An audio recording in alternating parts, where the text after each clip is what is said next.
ଲଗାଣ ବର୍ଷା ଯୋଗୁଁ ବୌଦ୍ଧ ଜିଲ୍ଲାର ବିଭିନ୍ନ ଅଞ୍ଚଳରେ ଜଳସ୍ତର ବଢ଼ିଛି।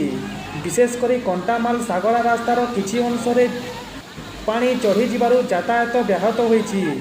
ସ୍ଥାନୀୟ ଲୋକଙ୍କୁ ଆବଶ୍ୟକ ନଥିଲେ ଜଳମଗ୍ନ ରାସ୍ତା ଦେଇ ଯାତ୍ରା ନ କରିବାକୁ ପରାମର୍ଶ ଦିଆଯାଉଛି।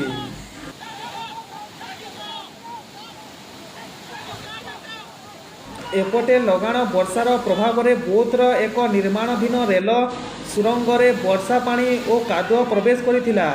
ସେହି ସମୟରେ ଭିତରେ କାମ କରୁଥିବା 4 ଜଣ ଶ୍ରମିକ ଫସି ଯାଇଥିଲେ। ପରେ ଉଦ୍ଧାର କରି ଟିମ୍ ସେମାନଙ୍କୁ ସୁରକ୍ଷିତ ଭାବେ ବାହାର କରିଥିବା ସୂଚନା ମିଳିଛି। ପାଣିପାଗ ବିଭାଗର ସୂଚନା ଅନୁସାରେ ରାଜ୍ୟରେ ବର୍ଷାର ପ୍ରଭାବ ଆହୁରି କିଛି ସମୟ ଜାରି ରହିପାରେ। ତେଣୁ ନଦୀକୂଳ ଓ ତାଲିଆ ଅଞ୍ଚଳର ଲୋକମାନଙ୍କୁ ସତର୍କ ରହିବା ସହ ପ୍ରଶାସନର ପରାମର୍ଶ ମାନିବାକୁ କୁହାଯାଉଛି। ବୌଦ୍ଧ ଜିଲ୍ଲାରେ ବର୍ଷାର ପ୍ରଭାବକୁ ନେଇ ପ୍ରଶାସନ ପରିସ୍ଥିତି ଉପରେ ନଜର ରଖିଛି। ଆପଣମାନେ ମଧ୍ୟ ଅନାବଶ୍ୟକ ଯାତ୍ରାରୁ ଦୂରେ ରୁହନ୍ତୁ ଏବଂ ସୁରକ୍ଷିତ ରୁହନ୍ତୁ।